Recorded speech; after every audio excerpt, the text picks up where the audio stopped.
He was really afraid of getting Alzheimer's because his dad had died of early onset Alzheimer's, and as you know... In the final years of his life, Peter Falk battled Alzheimer's disease, and as his health declined, tensions erupted between his second wife, Shera Danese, and his two daughters from his previous marriage, Catherine and Jackie. Rumors of isolation, legal battles, and family disputes swirled as questions arose about who was truly looking out for the actor's well-being. Now 13 years after his passing, Catherine Falk has finally spoken out, confirming long-held suspicions about her father's last days. What really happened during the final chapter of Peter Falk's life, and how did his daughters fight to preserve their connection with the man they adored? Peter Falk's career spanned decades, during which he became one of television's most beloved figures. Born in New York City in 1927, Falk didn't fit the traditional mold of a Hollywood leading man. His glass eye, a result of surgery at the age of 3 due to cancer, gave him a distinctive appearance that set him apart in the world of acting. Coupled with his raspy, recognizable voice, Falk had a presence that audiences couldn't forget. His breakthrough came with the role of Lieutenant Columbo in the hit detective series Columbo. As the unassuming, seemingly disorganized detective, Falk mastered the art of appearing underestimated by his suspects, until he delivered their eventual downfall with razor-sharp intellect. The key to his performance lay in the smallest quirks: the iconic trench coat he found himself, the ever-present cigar, and his disarming catchphrase, one more thing. These choices, many suggested by Falk himself, made the character relatable and unforgettable, earning him 4 Primetime Emmy Awards and a Golden Globe. Beyond Columbo, Falk excelled on both stage and screen. From his critically acclaimed performance in A Woman Under the Influence in 1974 to his charming narration in The Princess Bride in 1987, Falk displayed an impressive range, proving his talents across drama, comedy, and everything in between. Though audiences adored him for his roles, Falk himself once remarked in an interview that acting wasn't about perfection, but about making people feel something real. And this authenticity, the ability to make his characters deeply human, cemented his status as a legend. However, Falk's charm and talent on screen masked the complexities of his personal life. Behind the camera, there was more to the man than his fans could have imagined, and the final years of his life uncovered a dramatic, unresolved chapter that few were prepared for. In his final years, Peter Falk's life took a difficult turn, both physically and emotionally. As he battled Alzheimer's disease, his health rapidly declined, and with it came a deeply painful family conflict. At the center of the turmoil was Falk's second wife, Shera Danese, who had married the actor in 1977 and became his primary caregiver during his decline. However, according to Catherine Falk, Peter's daughter from his first marriage to Alice Mayo, Danese restricted access to her father, leading to a bitter legal battle that made headlines. Catherine argued that as her father's condition worsened, he became increasingly isolated. She alleged that Shera restricted visitation and made it virtually impossible for family members and close friends to see him in his final days. Catherine claimed that Shera's control over her father's care not only subjected him to isolation, but also created a divide within the family. "All I wanted was to see my father," Catherine stated during one of the court proceedings, "but I had to fight through legal obstacles just to say goodbye to him." The dispute escalated into a lengthy and emotional courtroom battle. Catherine sought conservatorship rights, arguing that her father's mental deterioration left him vulnerable and unable to make sound decisions about his well-being or estate. For Catherine, this wasn't just a legal fight, it was a race against time, as Peter's health continued to decline.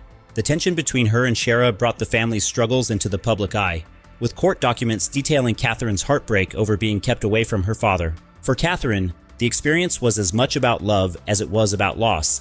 Fighting to gain access to her father not only took a toll on her emotionally, but also highlighted just how fragile family dynamics could become in the face of illness and legal disputes. In the end, after a protracted legal struggle, Catherine was granted the right to visit her father during his final months.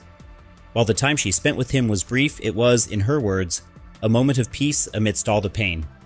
This poignant reunion gave her the closure she had desperately sought, and it became a reminder of the importance of ensuring families can stay connected, even during life's most challenging chapters.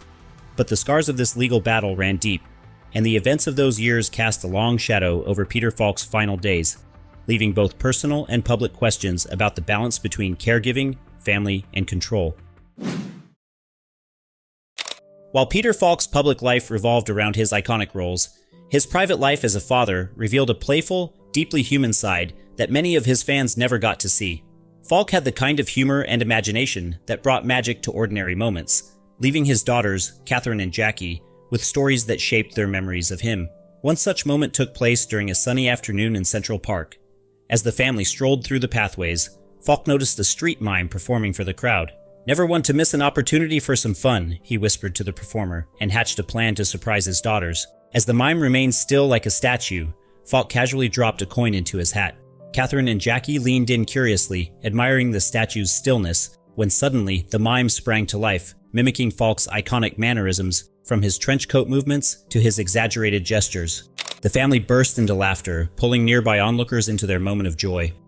At home, Falk's creativity continued to shine. He would often entertain his daughters with impromptu puppet shows, transforming his living room into a miniature theater. Armed with a collection of quirky puppets, he crafted fantastical narratives, giving each character a unique personality and voice. For Jackie and Catherine, it wasn't just entertainment, it was a glimpse into their father's vivid imagination and the joy he found in making people laugh. As Catherine once noted, he had a way of turning even the simplest things into something unforgettable.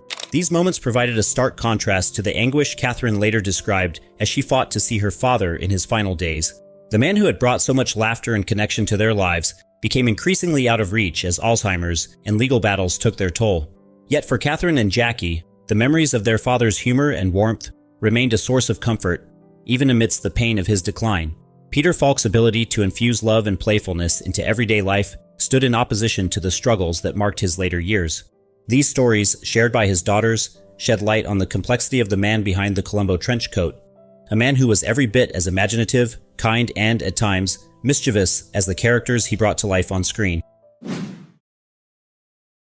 After Peter Falk's passing in 2011, his daughters, Catherine and Jackie, vowed to protect and honor his memory, channeling the pain of their final years with their father into meaningful action. Catherine, particularly affected by the legal battles surrounding her father, turned her personal experience into a public mission.